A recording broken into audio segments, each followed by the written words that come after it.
Merry Christmas, everyone. Welcome to Southern Wreaths. If you haven't yet, please subscribe to my channel. So I did a candy themed wreath last week, so this week I wanted to show you my gingerbread man wreath. These are the supplies I'm going to use to make this wreath. I'm using a 14-inch wire frame, and I'm going to start by adding my pipe cleaners to my frame. I'm going to start with the middle. I add a pipe cleaner at each crossbar. I twist 3 times, and then I kind of like to push it out of the way so it's not in the way when I do the outside. And I'll do that all around the middle. And on the outside, I'll start at any random crossbar, twist 3 times, and then lay it along the wire frame. Where those pipe cleaners end, I add my next one. And again, I'll do this all the way around the outside.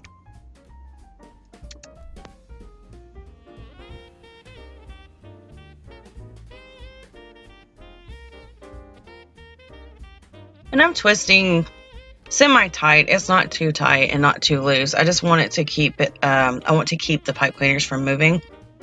So I'm going to use a 21-inch base with this white iridescent mesh. I just gather the end and I pull it straight so I can know that it's even on both sides. And a new thing I've been trying is going over top of the pipe cleaners and then adding the zip tie to my mesh. And then when I'm coming around the wreath, my last poof will end inside of where the other one is, if that makes any sense. I'll try to show you here when I flip it over. See how the mesh is on the right side of the pipe cleaner? Alright, I'm going to do 12-inch poofs all the way around the outside and the inside. And I'll just twist once, and then I kind of do a semi-twist. If you're wondering why I do that, it kind of looks like I'm doing 2, but I'm not. That's because if I do just one twist, sometimes when I'm moving the wreath around, it'll pop open. It's pretty annoying, so I just do that little half twist to keep it from unraveling.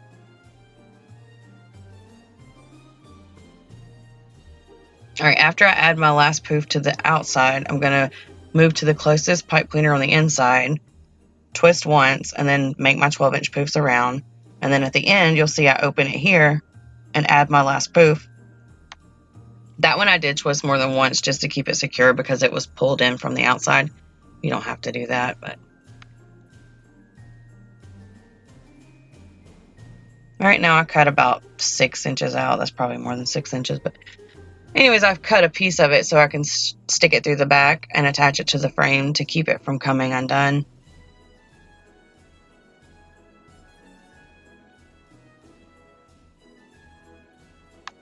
I just feel like this makes it a little more secure than just keeping it in the pipe cleaners.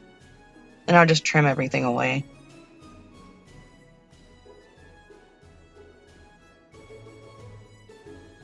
Alright, I'm going to use this really beautiful red and white mesh. I'm cutting it at 24 inches. And I'll need 14 pieces. It's so pretty. It's kind of like a candy cane red and white. And I like to pull it to the center just so I don't have the same line over and over again on my mat. I'll pull it to 9, I'll pull it to 10, 12, and it's easier to cut in the middle than it is off to the side. When I'm filming, my desk is only so big, so I don't really have a good area to push it to the side to cut. Alright, I like to put something heavy on it when I'm making ruffles, and the great thing about having these striped meshes is that you can see the center line, so you can keep it even as you're going up. You'll just ruffle it together. It kind of looks like a flower when you're done, or a butterfly. Now I will open the pipe cleaner to add in my ruffles. This just to me helps it sink into the wreath better. And you want to get it as center as you possibly can so you don't have random pieces sticking out further than others. And then I like to fluff the mesh around, kind of like a circle. Well, it is like a circle. And kind of overlapping the ends. This just covers well and looks really pretty. Right, I'll show you one more time.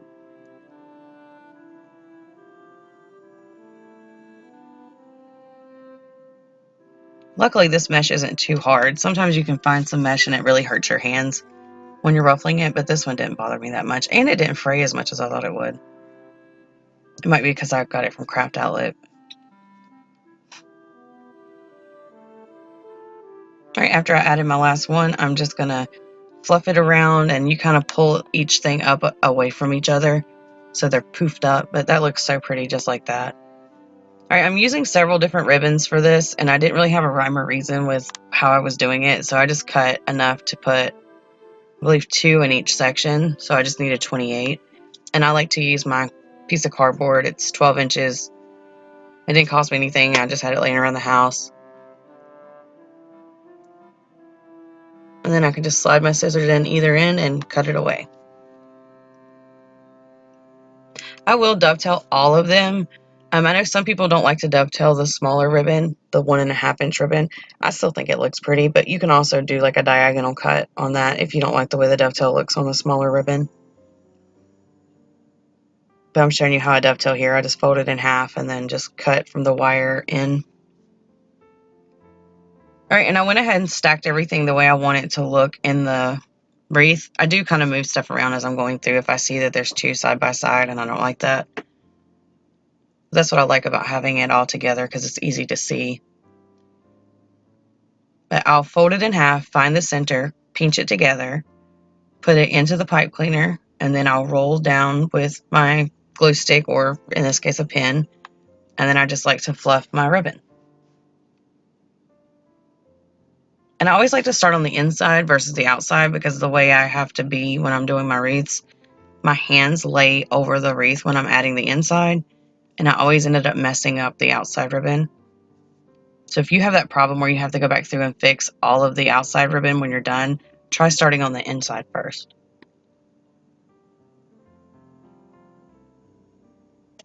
This wreath was a lot of fun to make. I loved all the bright colors, and of course the gingerbread men were so cute. And you do want to twist 3 times, and that just keeps the pipe cleaner from having any chance of unraveling, because it would take a lot for it to unravel 3 times, especially once you do the curls down. And if you don't like the curls, you can always tuck the pipe cleaners around to the back.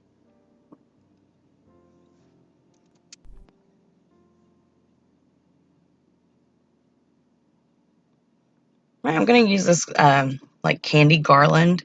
It was really messy, but it looks so cute. And it's on string, so I just tie the string to the back of the frame, and I just kind of tie it to itself. I think I get to show you right here. Yeah. And I just tie a knot to itself. I think I did it 2 times, so I knew it wasn't going to come undone. But if you don't feel secure with that, you can always use a zip tie or a pipe cleaner. And then I'll just weave it through. And I'm using, some places I'm using these half pipe cleaners, and some of them I was able to wrap around the existing pipe cleaners that are there with the ribbon, so that was kind of nice. This just helps keep everything where you want it to stay. And if you didn't want the string running through your wreath, you can always take each individual thing apart, cut the string away, add hot glue, or attach it any way you attach things with pipe cleaners, and then just stick it through the mesh. This was a lot easier, and I just thought it was really cute to have the garland wrapped around.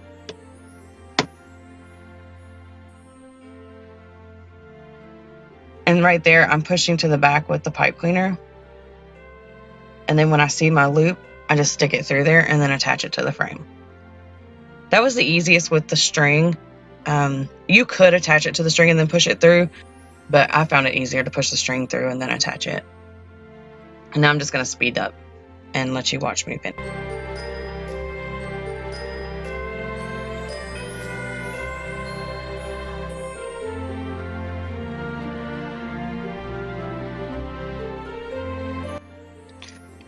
To attach the sign, I am not going to use the string that's on it. I actually cut away the plastic piece that's sticking up at the top, and if you do it at an angle, you can't see it. And since this is plastic, I'm just going to use some hot glue. This is Gorilla hot glue, so it works really well. And I just fold my pipe cleaners to make kind of like a little table. That's what it makes me think of, a table. I'll just hold them there until they dry, and then I'll just feed that through to the back. Now, if you want things to sink into your wreath, you want to go in between things. If you want them to sit on top, usually you want to go from the top of the mesh and push it through. Luckily with this one, it was so hard and so plastic that it stayed up. So I did kind of go in between the mesh. But some signs won't do that because they're really heavy. This one didn't weigh that much. And I did it right there, and I know you can see the pipe cleaner, but once you fluff it and move the mesh and the ribbons around, you don't see the pipe cleaner anymore. So it's always a good idea when you're done to go through and make sure everything's the way you want it to be. So these gingerbread men were ornaments, and they had tiny little hooks at the top. So I'm just laying them out the way I want them to look. And then I take a picture of it so I know where to put things. And I'll take a picture with my phone. And then the hooks just unscrew from the top, which was really nice. So I went through and unscrewed all those. And then I made more of the pipe cleaner little tables. And I'm just using hot glue. Now I do hot glue on, add the pipe cleaner, and then I put a little hot glue on top of that. And I'm not going to make you sit there and watch me hold it while it dries. But I did that for all of them. And I do have to hold them until they can stand up on their own. And then these I do feed through the mesh because I do definitely want these to sit on top, and they are a little bit heavier. They're not plastic. I'm not sure what they're made of. They might be plastic, but they're heavy plastic.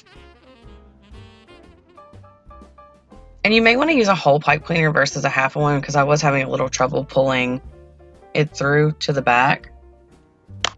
I don't know, if some people have trouble with their hands, you might not want to do the whole or half a pipe cleaner. Alright, that's it. That's how I did my gingerbread man Christmas wreath. If you have any questions, please leave them in the comments below, or you can always email me at craftingwithlee@yahoo.com. Thank y'all so much for watching. And if y'all learned anything today or you like my videos, please like, share, and subscribe. And have a very Merry Christmas.